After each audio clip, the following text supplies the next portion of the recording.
Hello, welcome to the GGRated Podcast. This is part 2 of our 2-part series with Matt Venhaus, and we are going to be alpha testing his video game today. So buckle up and get ready to go to Fantasyland on this episode of the GGRated Podcast. Hello, welcome to GGRated. We hope you enjoy the show. Now here are the hosts.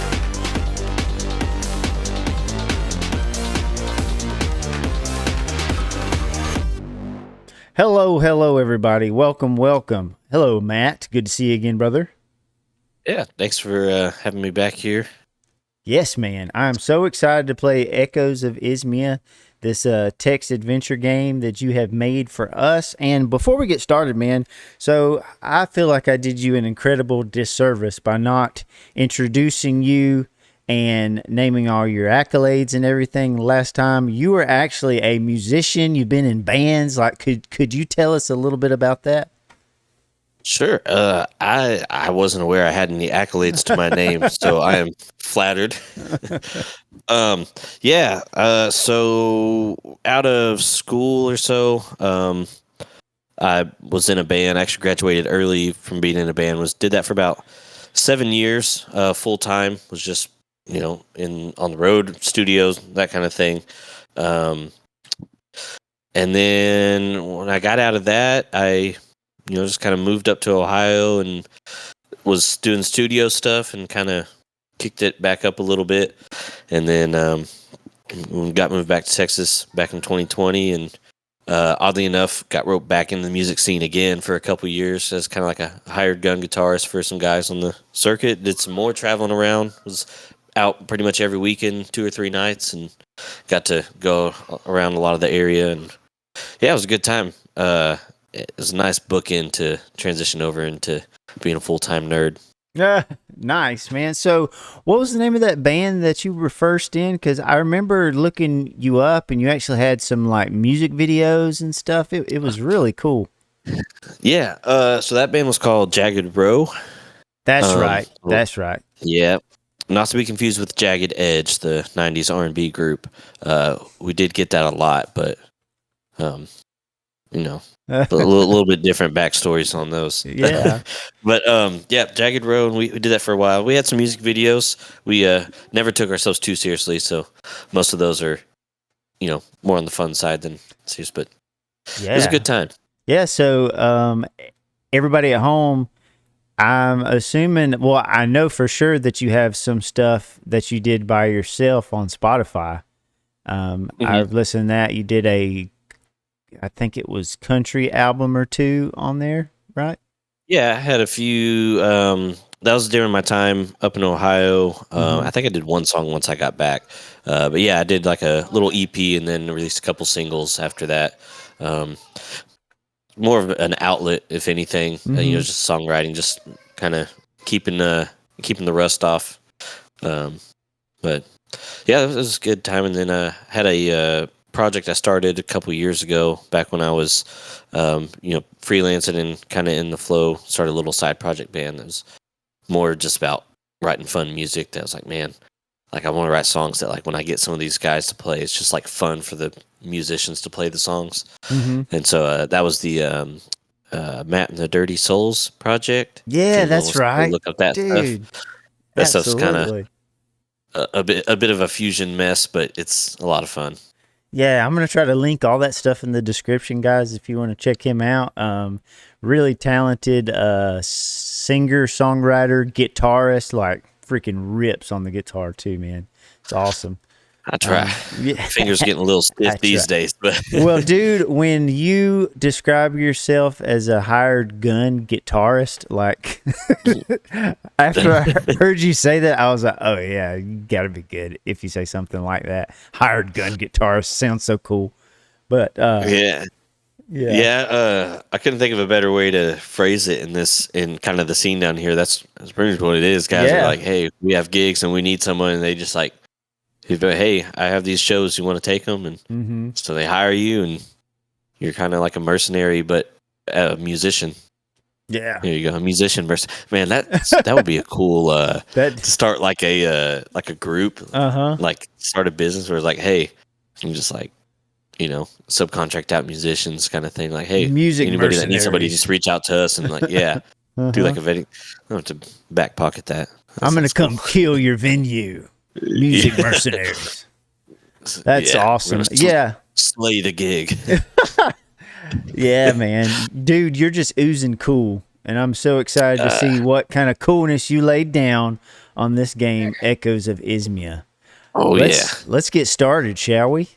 It is a proof of concept. Disclaimer out there. No, this is not a completed thing by any means. This is not even alpha, hence the pre-alpha. So Pre-alpha. I'm also going to link that in the description below too, where you can download this on GitHub and actually be part of the development process. We'll kind of go over that a little bit afterwards. But anyways, let's set the scene. Can you describe to us this world, Echoes of Ismia? as much as I can that was ever figured out. So the lore side of it is still definitely in development, but the gist is, it's in a, definitely pre, tech civilization era. So everything's, a little bit more phantasmal. And, but the overarching theme of the game is you play through as a character, and there is some kind of overarching event that's your quote-unquote main story.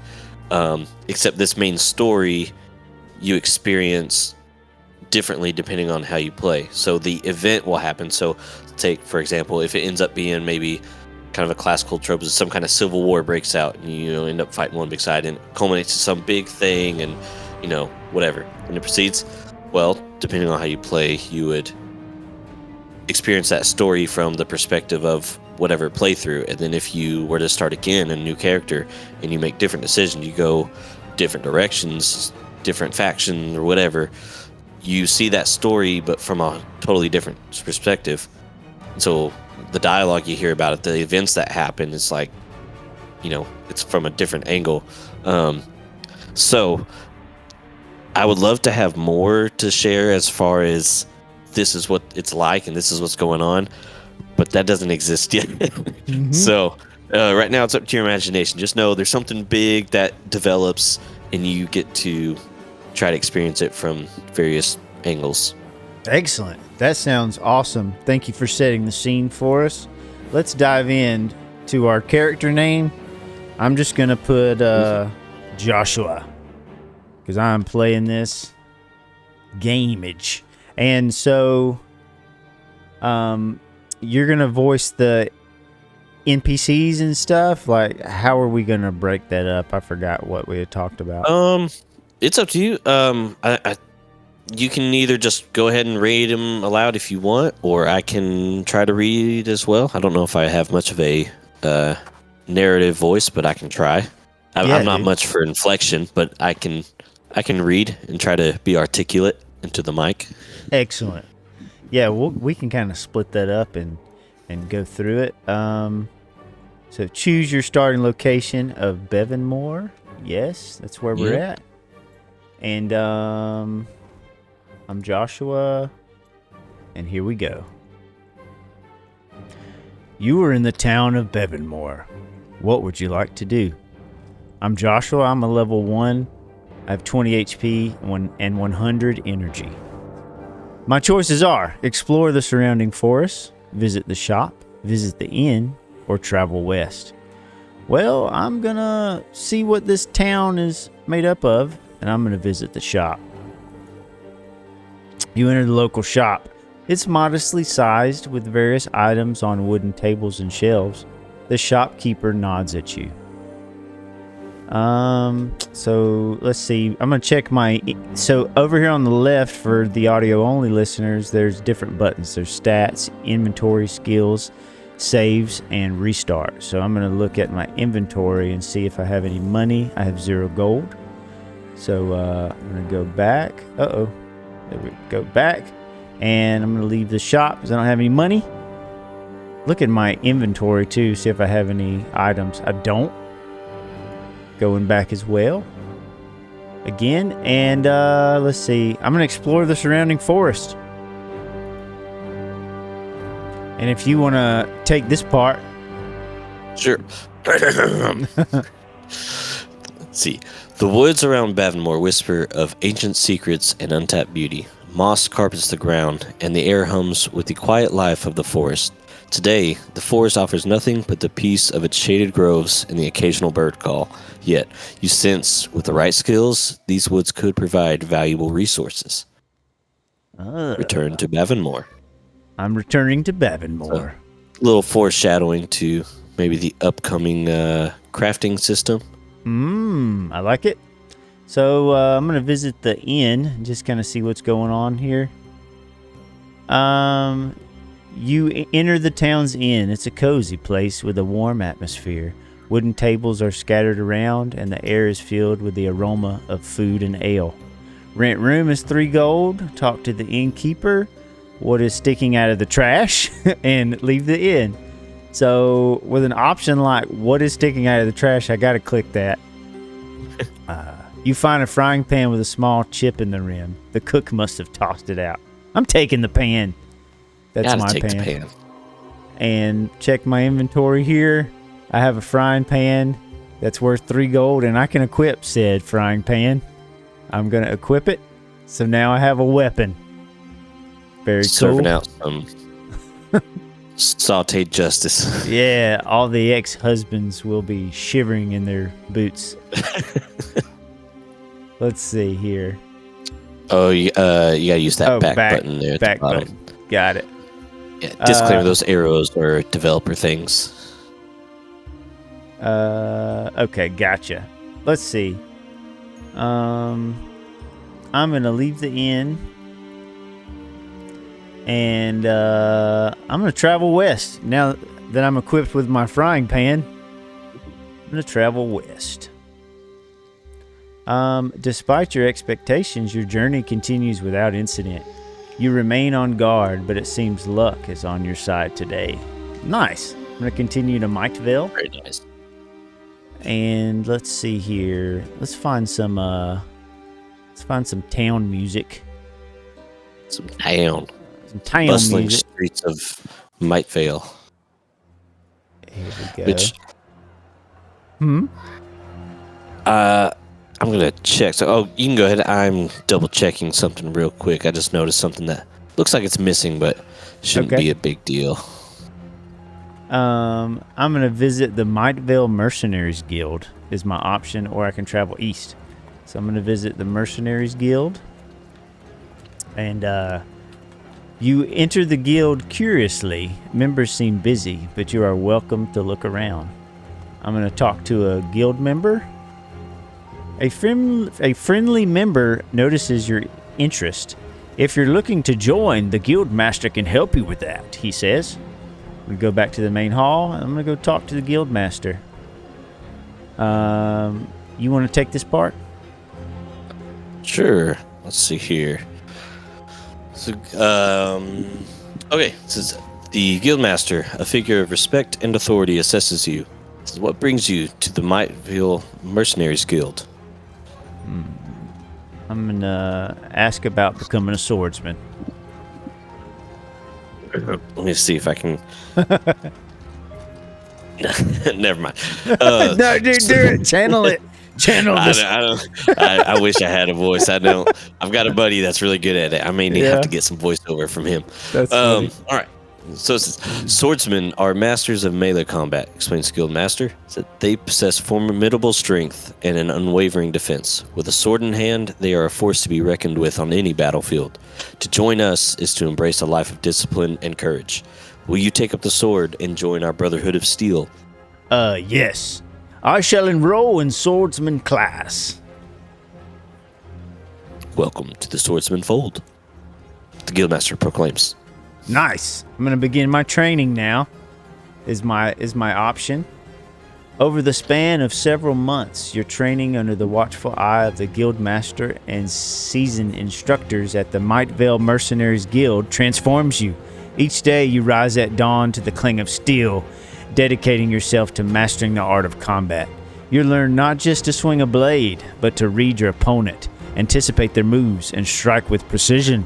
Your muscles grow stronger, your reflexes quicker, and your resolve harder. Yes, harder. Yet, as you stand ready to embark on your own path, it's clear that this is but the first step in a lifelong journey of mastery. The real test begins as you venture forth, seeking challenges that will forge you into a true warrior. I complete my training. Ooh, I've unlocked the swordsman's skill tree. You have also obtained a worn iron sword and wooden shield from your training. Nice.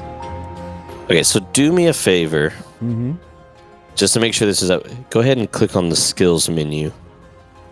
Gotcha. No.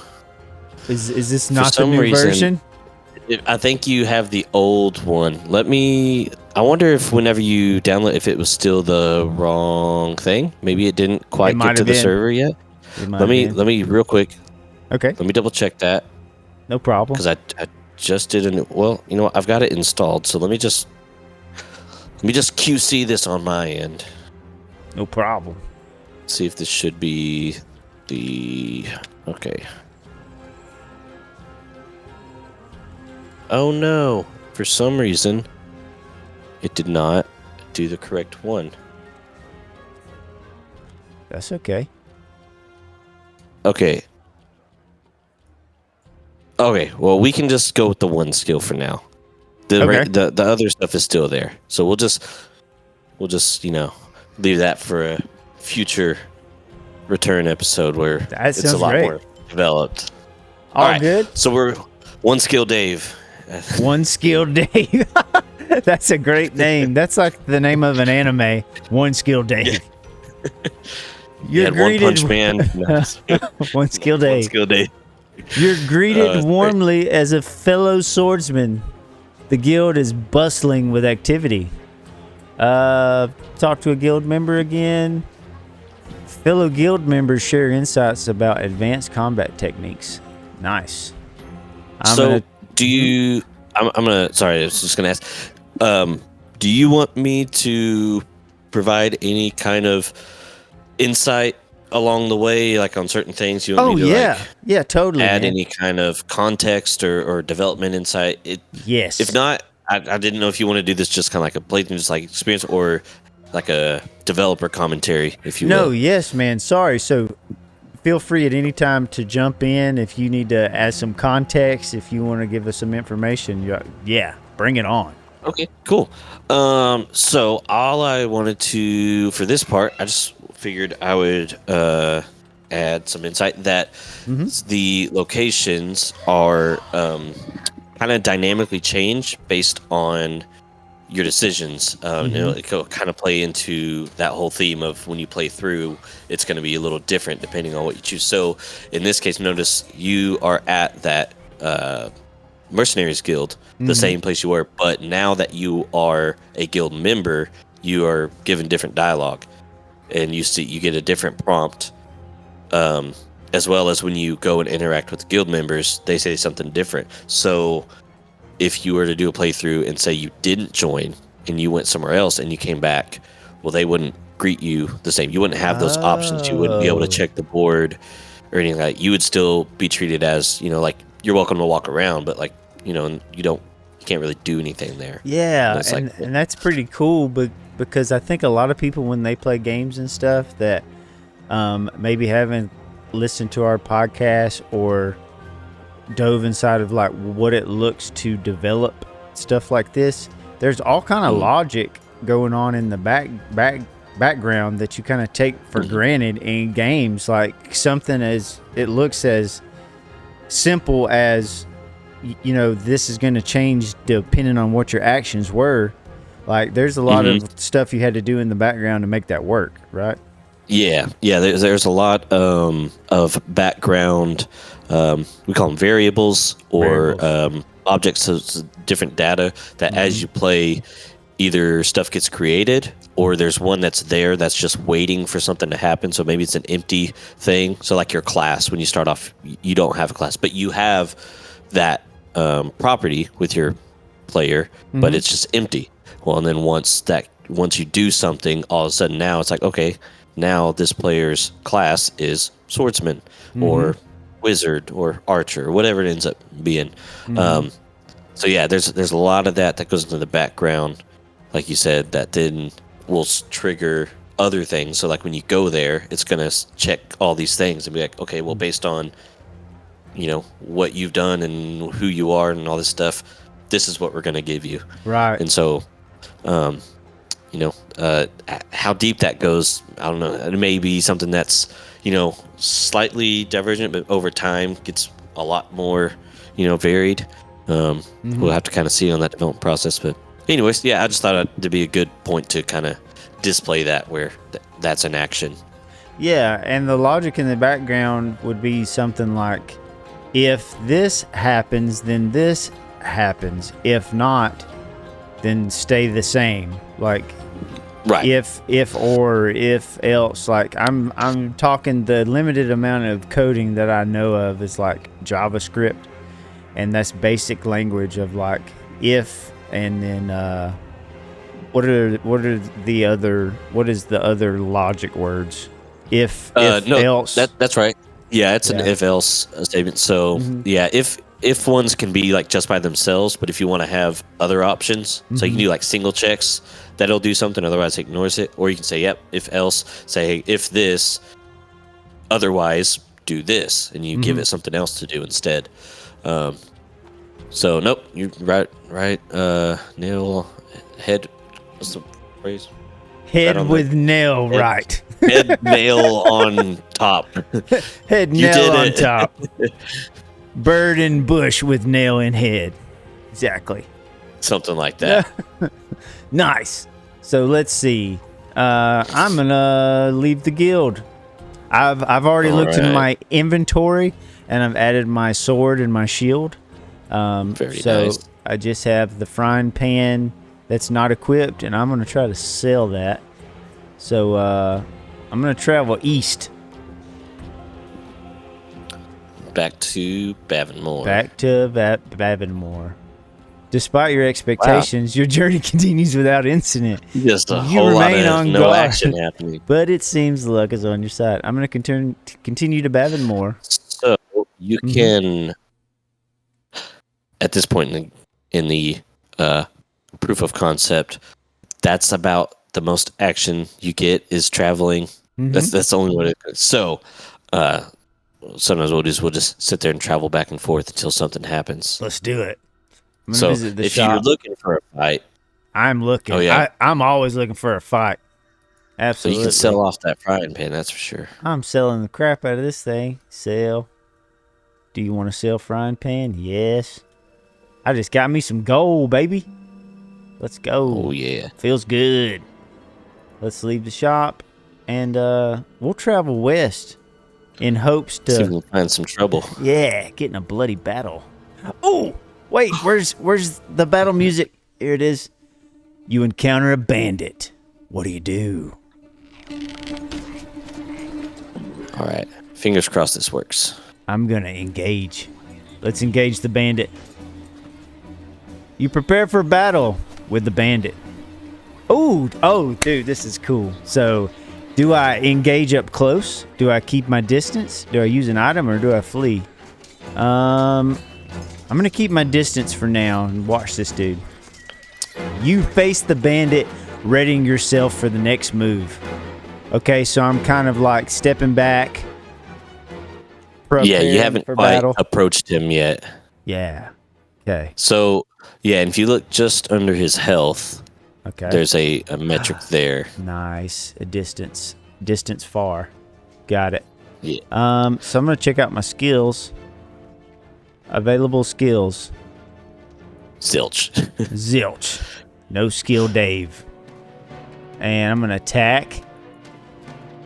You're too far to attack right now. Okay, got it. Yeah.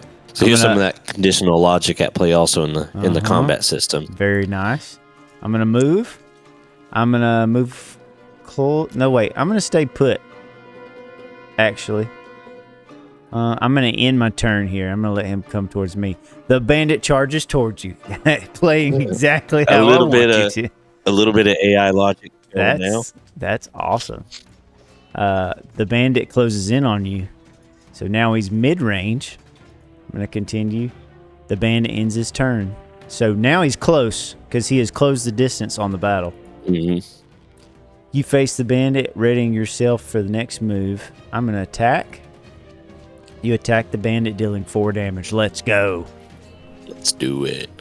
Continue. I face the bandit, readying for the next move. Let's see.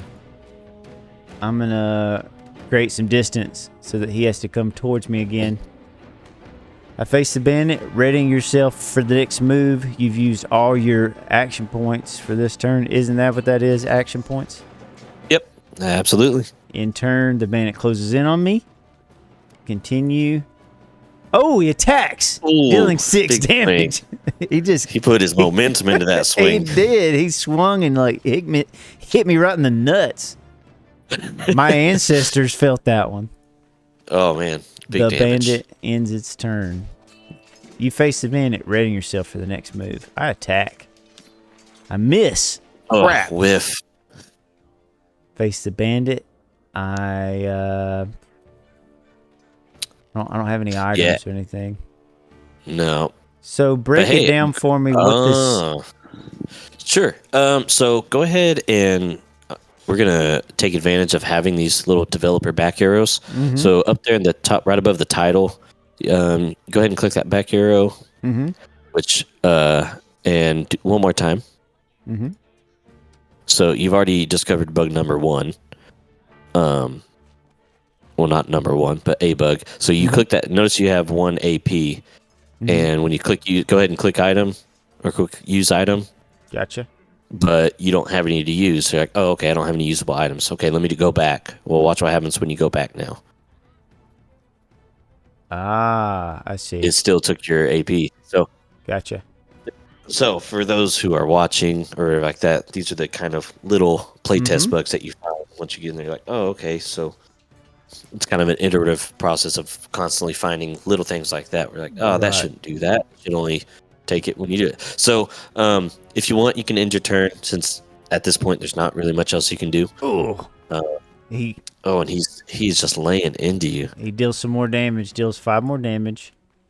Then the bandit ends his turn. I face the bandit, readying myself for the next move. I attack. I miss. Oh, no. I'm going to end my turn. He misses. Now we're going back and forth. Turn it around. I attack. I deal 4 damage.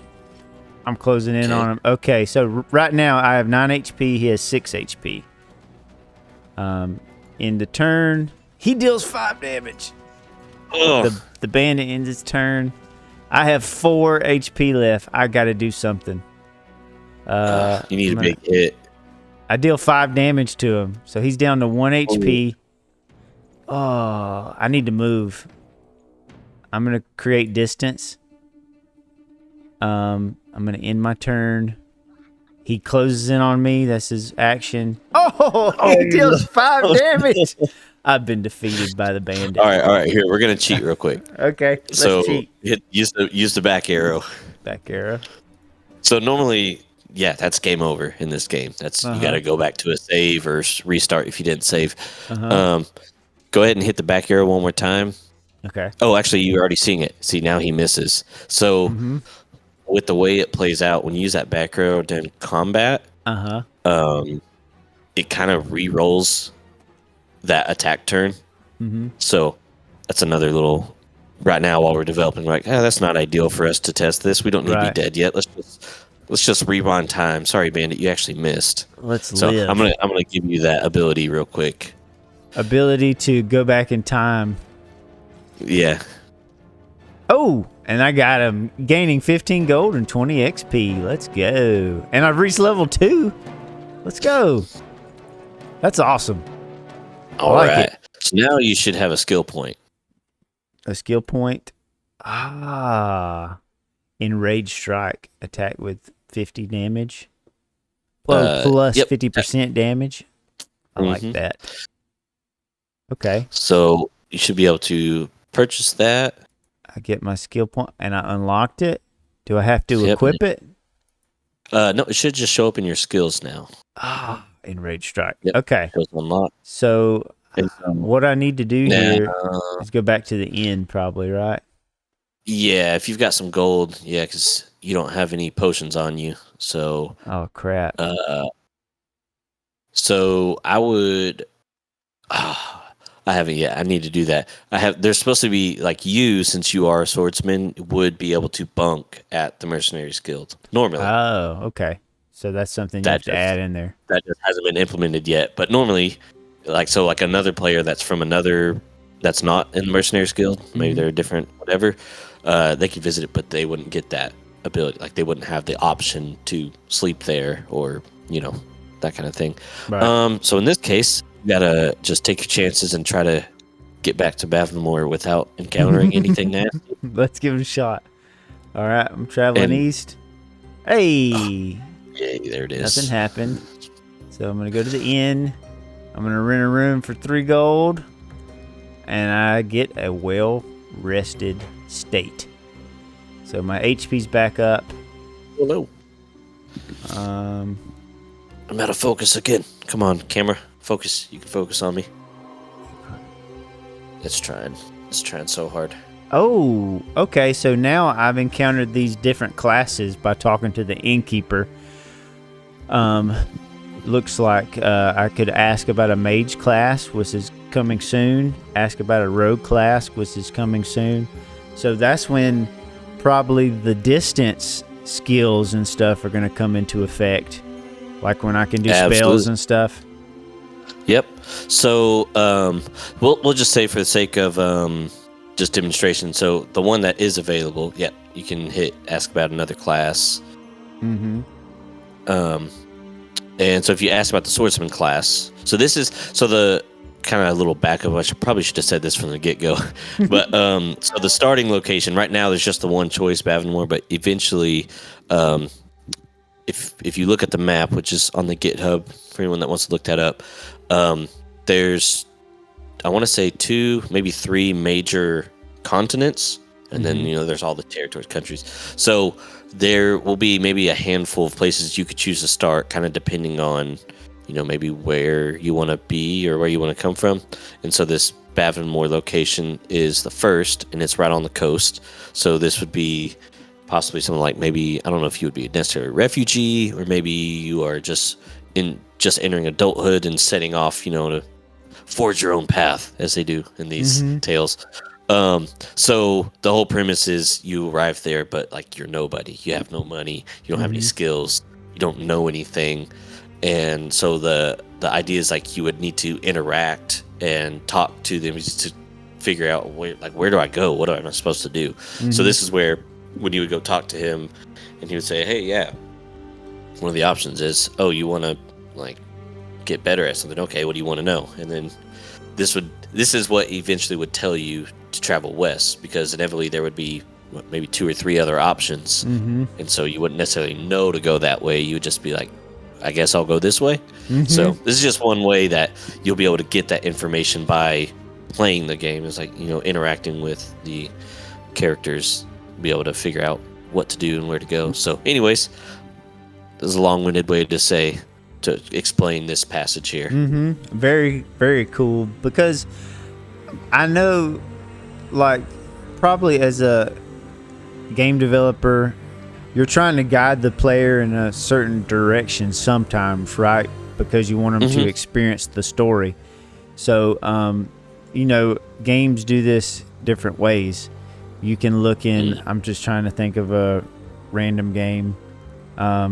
Sometimes in games, like let's say an open world survival game, or story game, like let's say Ghosts of Tsushima. So the wind blows in the direction to the next objective. Like that's kind of like how that's evolved over time for these different ways. But back in the day, especially when these type of games were popular, Like, they had to think of inventive ways to get the story progressing because it had never been done before. Like, this was all new.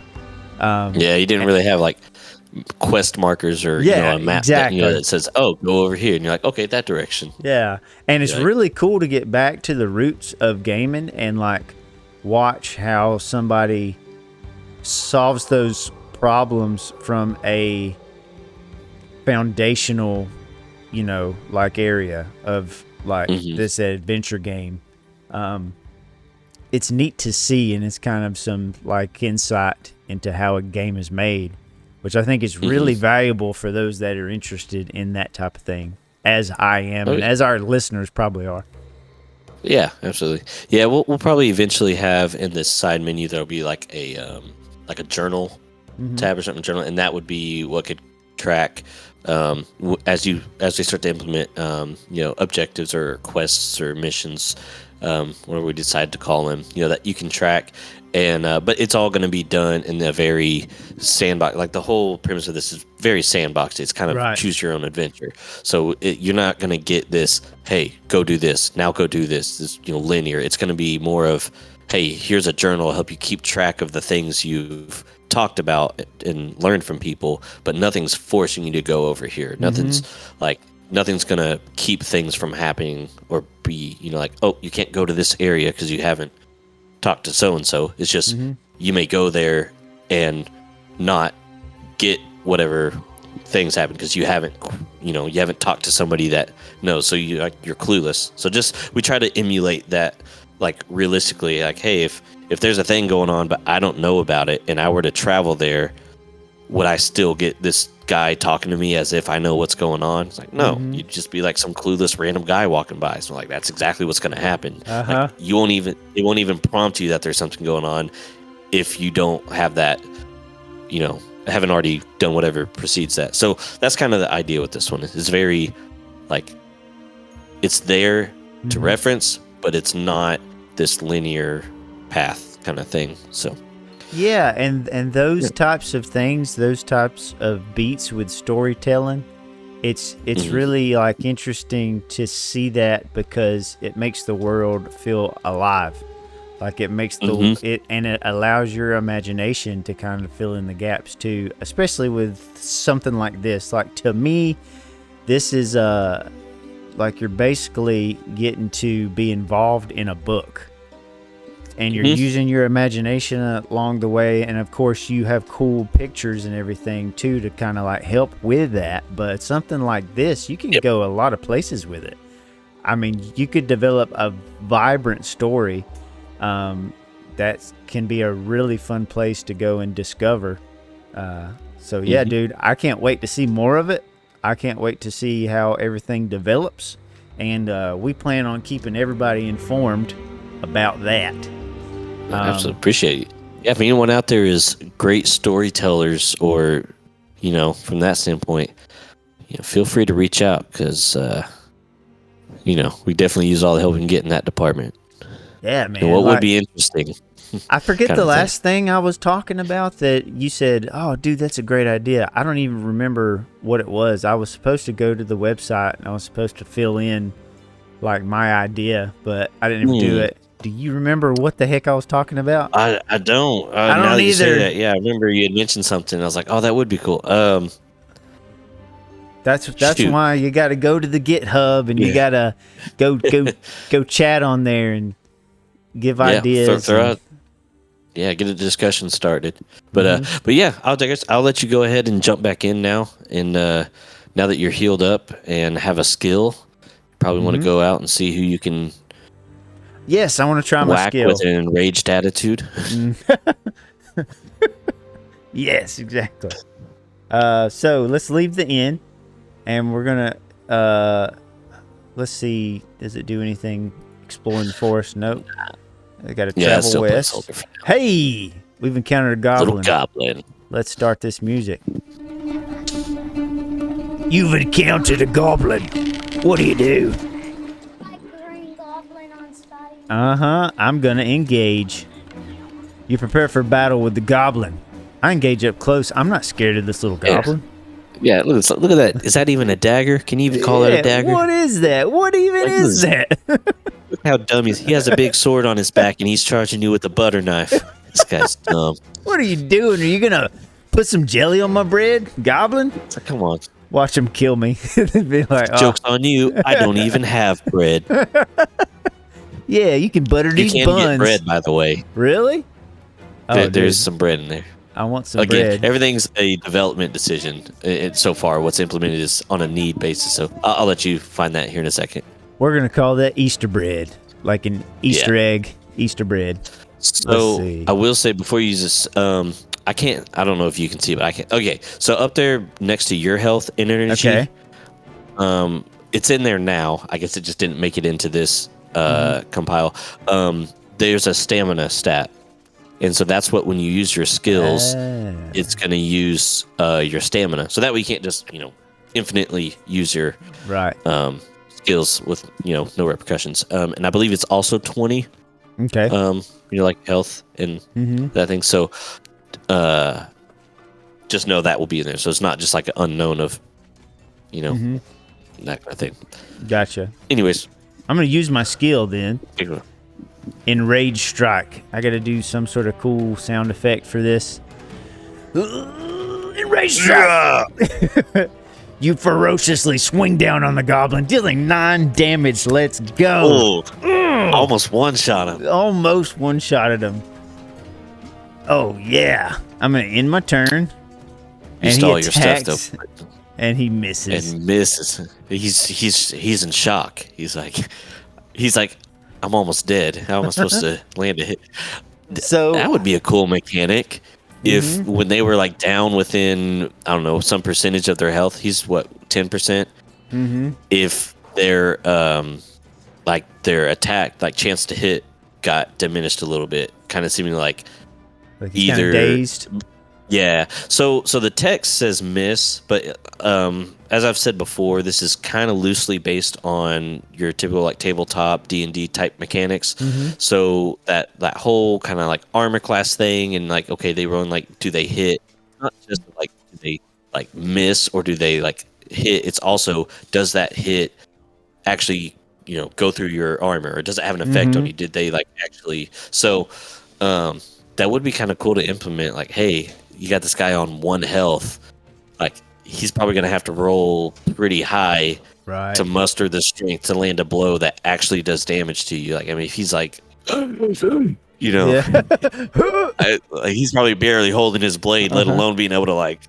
So I don't know. That's just an idea I had. Yeah, that's a great idea. You need to write that one down. And there's something else. Yeah, I guess that might be a like a status effect, like just status effects in general. So maybe that tie into skills too. Like, hey, if you use a blunt object and you hit him with an enraged strike, he gets stunned, and like maybe he skips a turn because he's dazed or something. Or you might get poisoned or something like that and take extra damage on top of the damage that they deal. And there's also another thing that this made me think of because I'm about to do the killing blow. And the thing that we did when I played D&D is when you were about to do the killing blow, you could activate the rule of cool. It's like you get to kill this guy any way that you want to. And I would always and I would always do, okay, I'm going to try to do like this flip over the top and come in slow motion and swing by and slice off his head. And if there was some way that you could like implement the rule of cool and maybe make it so you type in how you do your action of like, this is how I kill him and you get to like type that in so that it's displayed on the screen along with him being killed or something. Yeah. I don't know, like some way to implement that. Yeah, that would be cool. Yeah. It'd probably be pretty simple to have it present like a dialogue and you just kind of type in your thing and then it's basically going to read that out and then do your attack. That could be one way to do it. Another way could be kind of like that dynamic, this is that dynamic content concept of maybe depending on your level and what class you are and that kind of thing, maybe you get some options. So like maybe it's like how do you finish off your enemy? Maybe there's think that like presets, like preset finishers, and you have an option. And so that way you can, I could get somebody that's like really creatively writing, can like make a really cool sounding finisher, but like the player still has a choice in how they want to do it, and it makes sense with what their character is. So maybe like as a low level, you just do, a really aggressive stab through the chest, and their toes dangle on the ground because you've kind of raised them up. Dude. But maybe if you were high level, you get options that are like, fancy. You start doing flips over, and you're like, you're a ninja all of a sudden. If you're a rogue, the goblin sees you, and then in the blink of an eye, you are behind him, sheathing your weapon as his torso slides off. Exactly. Something that that's cool as a bro. And so as you were talking about all that, it made me think of like, what if you tied in artificial intelligence into this so that it made a picture describing how he was like killed. Generated image. It generated one of exactly how you wanted to kill him. Like I chop off his head, and then it takes that and it makes an image of a goblin with his head being chopped off. Cool. You know what I mean? We were talking about that in the in that last episode about kind of like some of the just kind of, I guess, daydreaming, if you will, of like, hey, what are some ways like, AI once it gets to a point could be like implemented and like start seeing that in a tangible way, for players.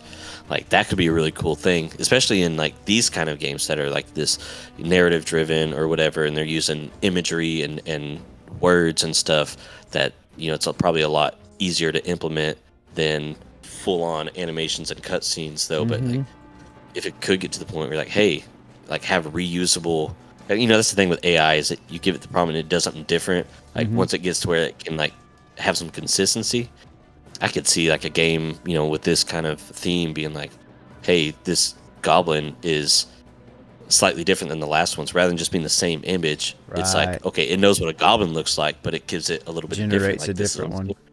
Yeah, and then it can do that. That would be cool. Yeah, sci-fi, baby. Yeah. Oh man, so I'm gonna kill this guy because he's been standing there about to die long enough. I'm gonna attack. He's like, please finish me. Please finish me. Yeah, dude, that's what I'm talking about. He's bringing out the voices now. So I attack the goblin, dealing 5 damage. I have defeated the goblin. Brutal overkill. Brutal. I gained 5 gold and 12 XP. Yeah. Let's go. That was awesome.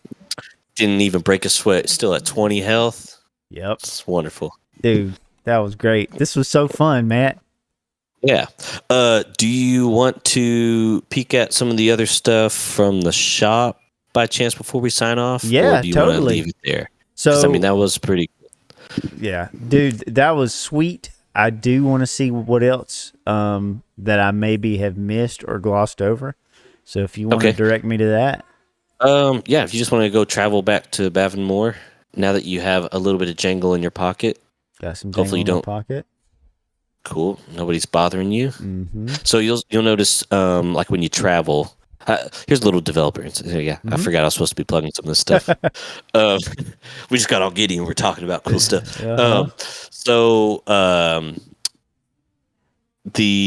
notice like when you travel, your energy goes down, and that is based on, again, kind of referencing the map that can be found on GitHub, how far that next location is. Mm-hmm. So let's just break it down and say that they're units. Say this is X units away. So Mightvale is relatively close, so you can travel there in one straight shot, and it just takes some energy to get there. Say it's 3 units, and each unit is whatever. So it takes that energy, and you're there. But maybe something that's pretty far away, you're like, hey, I can't get there in one night. So like along the way, there might be a point where you actually have to set up camp or something. You have to,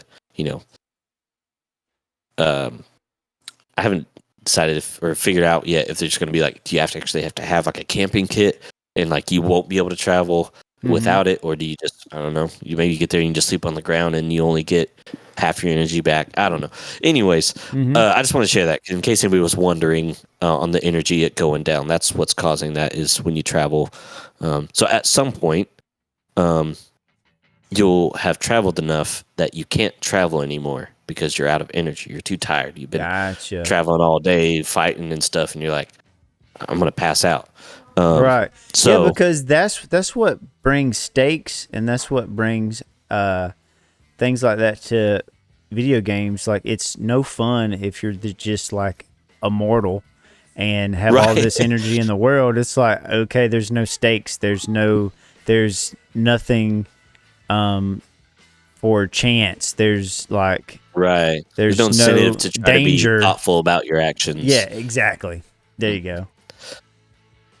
Okay. Yeah, so trying to get that in there, and so once we kind of have enough content, I think where it's at now that I have the skills in, like I said, in the latest version, we have, the little things worked out, the little bugs and stuff that most of the core stuff's working. Mm-hmm. It's kind of getting to that point where now it's just about the content. Now we just need to start adding these other locations and, filling them in. All the systems are somewhat in place to kind of start basically just branching it out. So all that will start to really culminate and start to see the effects of that as, now you need to travel here and you actually have to manage your energy and be like, oh, well, I'm still wore out from fighting that bandit that almost killed me, so I can't make that trip. So anyways, yeah, go ahead and we'll take a look at the shop now that you have some Jangle.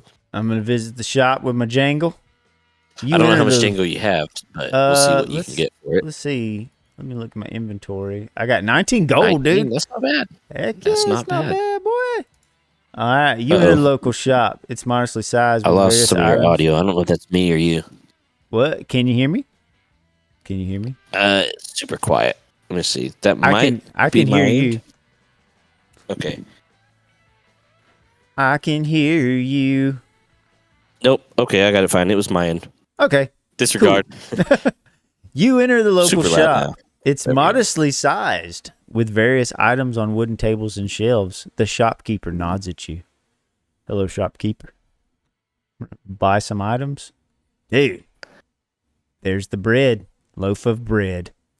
I'm buying that. You bought the loaf of bread. Oak. Oh, a short bow. Oh. Wait. Oak short bow. A heavily used sword that has seen some better days. Okay. Wait, what's going on? Oh, no. I wonder if that's in the current version. I'm about to check. Give me 1 second. Yeah, because I have the older version. So that's going to be a bow and arrow that you can shoot and stuff? Yeah, it is distance? still. It's just, it looks like the description just didn't get updated. Right. But I'm buying it anyway. Okay, so now I'll be able to use this weapon at a distance? If you have it equipped. If I have it equipped, I can use it at a distance. Yeah. Okay. So we'll let you go ahead and mess with it. And so you'll see, so there's that loaf of bread. I would not use it yet. But yeah, notice when you did that, it unequipped your sword and shield. That's cool. So that actually took, if I remember right, aggravatingly long time to get working right, because there would just be all kinds of weirdness going on. I was like, yeah. So anyways, yeah, that does that. Okay. There was something I was going to mention earlier. Oh, on the shop inventory. I want to try to keep this a little bit quicker so we can keep it moving. But when you go back to the shopkeeper, you'll notice that, as you buy stuff, it's going away and it's not, it's like that. So what he has is kind of what we did is create like a tier system for the shop. So this is kind of some small coastal town. It's not some big bustling city or whatever. So the items that you're going to find in this shop are going to be somewhat lower quality. Notice you got a worn iron sword, this wooden shield. You're not going to find some fancy steel shield or, some kind of like elegant cutlass, whatever, blade or, that kind of thing. But you go to another town that maybe is a little bit bigger. Maybe they have like a the resident mercenary blacksmith. guild town probably has. Yeah, they may have weapons. I think this one's, I don't remember if this is tier 0 or tier 1. It's kind of just what we call it on the back end. But maybe Mightvale will be just the next step up because they do have that mercenary skills. So that probably makes sense for them to have, a blacksmith, local to help them, with their armory. but they're not, they're not the royal army. They're not like anything. So it's not like they're super high end. It's just like, hey, these are like mercenary guys that are just, banding together to go, hired guns, like we were talking earlier. Hired gun guitars. Yeah, so you might be able to find maybe a new iron sword, or maybe even a basic steel blade or something. But yeah, I just kind of wanted to provide that little nugget of insight of the way this shop system works. Just because it's hard to kind of, like you were hinting on earlier, grasp kind of what's all happening on the back end based off of just what you see here. But the all the items have that same tier thing. So basically it says, okay, when you visit the shop inventory, okay, what kind of items should the shop have access to? And then out of those, we're going to kind of curate and generate, some image. So you won't get all of them. You'll just get a selection from those items. So it kind of, again, tries to make everything make sense. Like, it'd be really weird to come here and find some, like, 3,000 gold cost magical weapon in this starter town. It wouldn't make a whole lot of sense. Unless you met this weird wizard guy in a back alley and he was like, hey, excuse me, traveler, come here. There could be. Yeah. Check this out. Could try to... Look inside my robe. Yeah. Oh, that's the wrong kind of magical imbued staff we're looking for. Check out my magic wand. Like, no, gosh, okay. Crazy wizard man. Oh, we're gonna have to raise the rating for this game. Yeah. Oh man, that's great. So yeah, like already, man. Even with this being like pre like alpha, I'm excited about trying out the battle system with my new weapon. Like, that feeling is still there, just like I would be in this new like AAA game. You get a new weapon, you want to go try it. I have the same feeling. Yeah, you want to see what happens. Yeah, I want to see what happens. I'm glad. Yeah, I'm trying to with the skills do that as well, and that's you'll see with the bow. With ranged weapons, obviously you've got to manage that distance because, like, yes. Well, I'll let you find out. And it's very basic. This was just to make sure it worked. So there's no rogue class, there's no bow skills yet, but it does work. You can fell an enemy with a bow. Heck yeah. I'm going to try it really quick. All right, go for it. I continue to Mightville. I'm going back and forth. Ooh, I've encountered a bandit. Give me some battle music. Let's go. All right, I encountered a bandit. I'm going to engage. I'm going to keep my distance. And I'm going to attack. And I'm going to... Oh, I missed the bandit. So right now, he's at the distance of far... Yeah, thank you. So we have the arrow sound effects on now. And I'm able to attack him at the far distance. So, let's see. So I don't have any bow skills. No. So I'm going to end my turn. He charges me. He closes in on me. That's the end of his turn. So now I'm going to try to move and create distance and then attack. I deal 5 damage. That's sweet, man. That's sweet. So now he has to close in on me again and attack.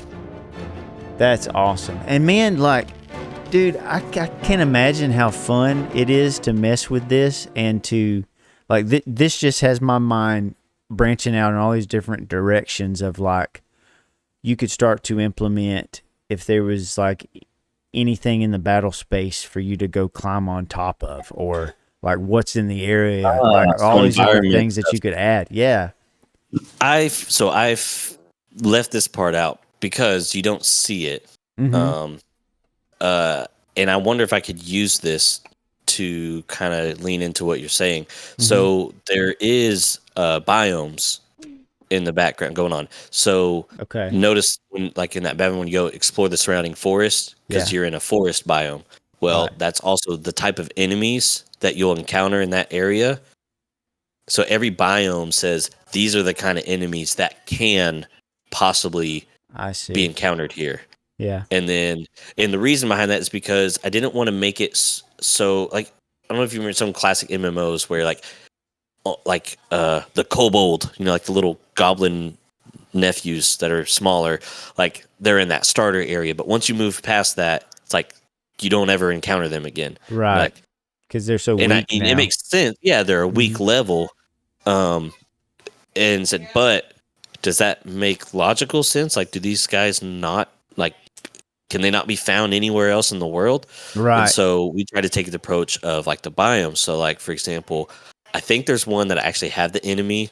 I just don't have a place to go where you'd find it, of like a troll that might show up in like a more mountainous or tundra type region where you go there. So to your extent about the environment, notice the background here is like a forest, and that's triggering off that biome. So if you were to travel to like a plains area, you're going to notice the background switches to a plains, and you're also going to notice maybe some different types of enemies. So you'll probably still see bandits, because that would make sense, but you may not see goblins as much. Maybe they're more of like a woodland enemy, but you might start to see maybe some like animals, maybe like something like trying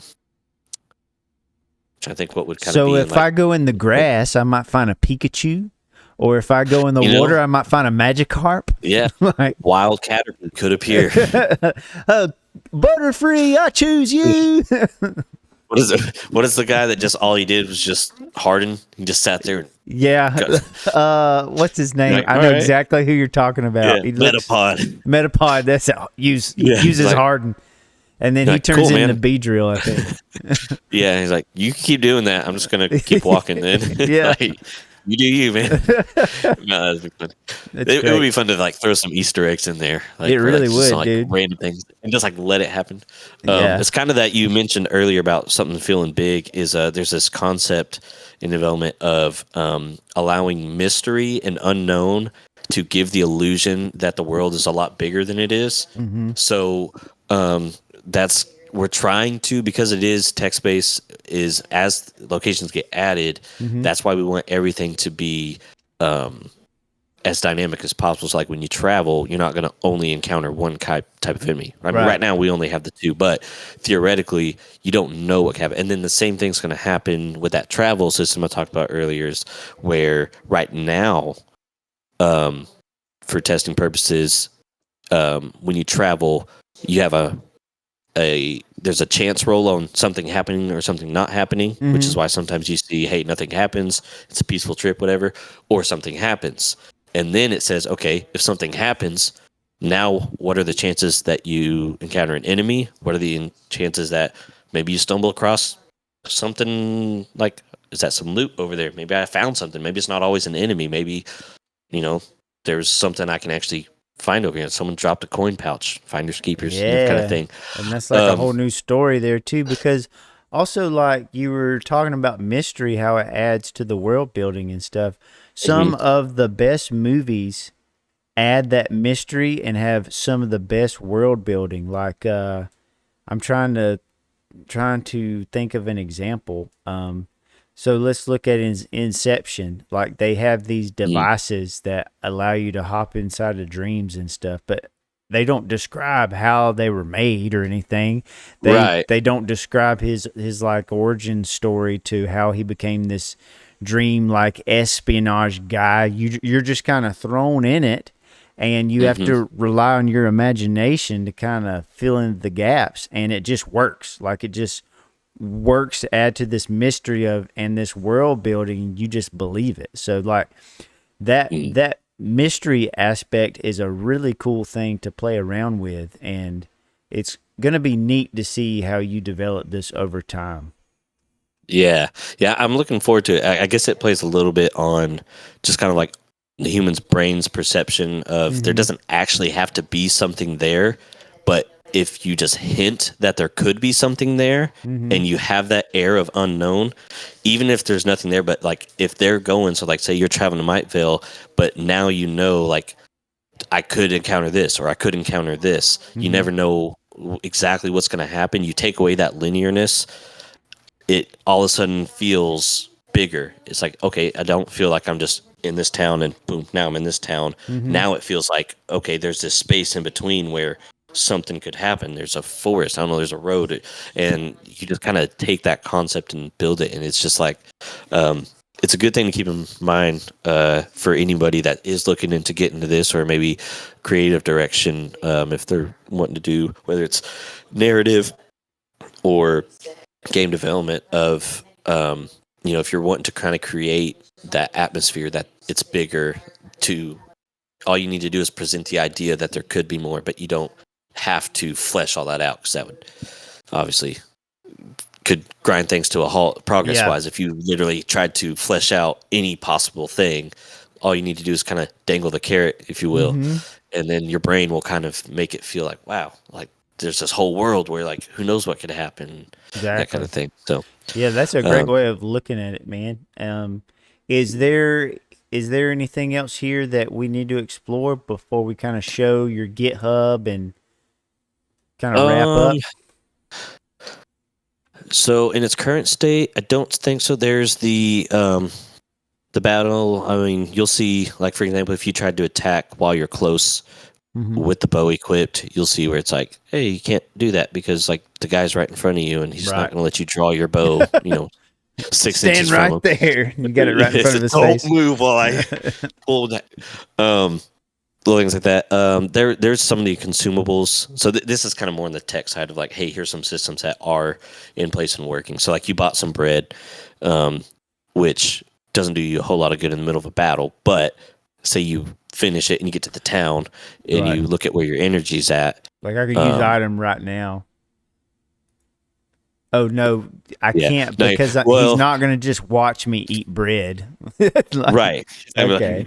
It's like, yeah, hey, hold on one second. But if you had a potion, maybe that would be an item that he would allow you to eat. So like you'll see your energy's at 40, and let's say you needed to go somewhere that took longer. You could go in and use that loaf of bread, a loaf of buttery bread. Use Sounds it right good. now. Yep. And you'll see your energy went up to 60. So it's kind of that idea of like, hey, gotcha. You stop and eat and you feel replenished and you can go carry on for a little bit longer. Excellent. And then the potion does the same thing. So, hey, I'm not somewhere I can sleep, but like I'm dying here. You just chug a potion. And that one, I guess, would make sense. I kind of think of things like the Witcher series where,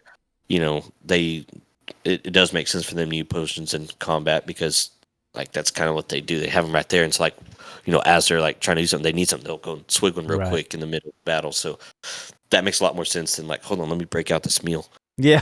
I got to eat this taco really quick. Yeah. the whole Skyrim thing of let me eat a buffet real quick, jump back in. No, I think that's it. There's the save. Cool.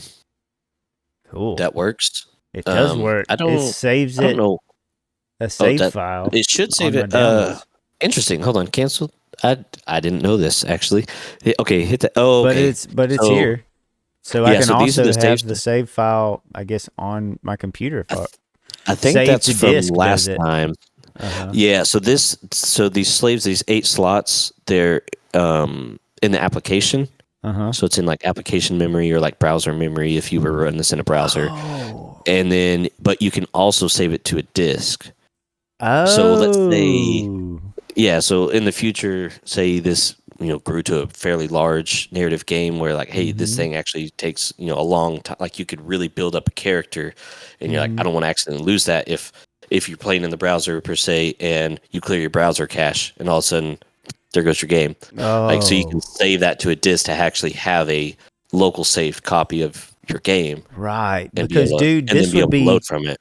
Right. This would be really cool to run, to like have it hosted from a browser so folks could just go on there and play and then they can save their game. Yeah. Yeah, that's kind of what I'm thinking with this one because it's pretty lightweight. I'll probably do that. I'll probably get like I might host it here and I might just spin up a cloud server, but do that and just make it available and get a URL that I can just throw out there and people are like, hey, go here and you can play the game. Right. Cool, man. That was really, really fun. I really enjoyed the crap out of that. Yeah. That was awesome.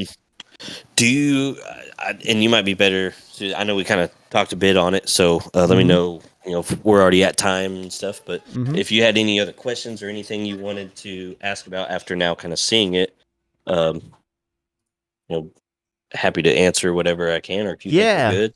So the main thing, I just wanted everybody to see the GitHub and to kind of know how they could add to the development of this game. So Okay. Yeah, if absolutely. I'm going to link this in the description below. And what you can do is you can create a GitHub account and you just go to discussions, right? And you can kind of start a discussion around the game. If there's anything you have an idea or something you want to have Matt look at, and possibly he could implement this into the game. Sure.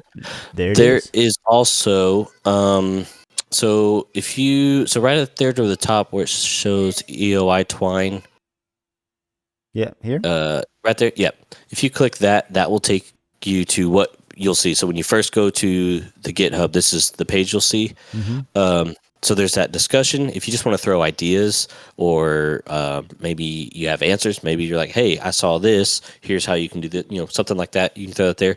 If you're somebody that actually wants to go through and set up and like try to do something on it, that dev setup folder or file right there, it's about the fourth one down.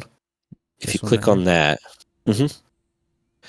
this actually has a guide that goes through setting up for development. It'll tell you exactly, hey, here's how you can set it up. Here's what you'll need. And once that's set up, you're off to the races. You would just need to, if anyone was doing this, to either start a new branch, and I may have to do something with branch. I'm somewhat new to GitHub, so as far as the whole authentication and like setting up, or sorry, not authentication, but the authorization of like who can post to what branch, I'm working out. But this is here, just so you know. So it's not like, how do I get started? Like, here's everything you need that would set up, and you would have the files, to be able to jump in there and start messing with it and all that kind of stuff. Dude, I love it. Thank you for sharing all of that and explaining how they can jump into the process. This has been an excellent, fun time, and I hope everybody enjoyed some behind the scenes of this text adventure game and game development and coding and all the awesome information that we got from the one and only Matt Venhaus. He's been an excellent guest, and I would like to personally thank him in front of everybody for being on the GGRated Podcast. We've loved having you, bud. Absolutely. Thanks again so much for having me. Yes. And I will have all the links in the description below of everything we've talked about. And I think we're going to go ahead and end this thing. How's that sound? Sounds good. All right. We'll catch y'all later on the next one. Gino should be back from Alaska, and we're going to hear a lot about that. It's going to be awesome.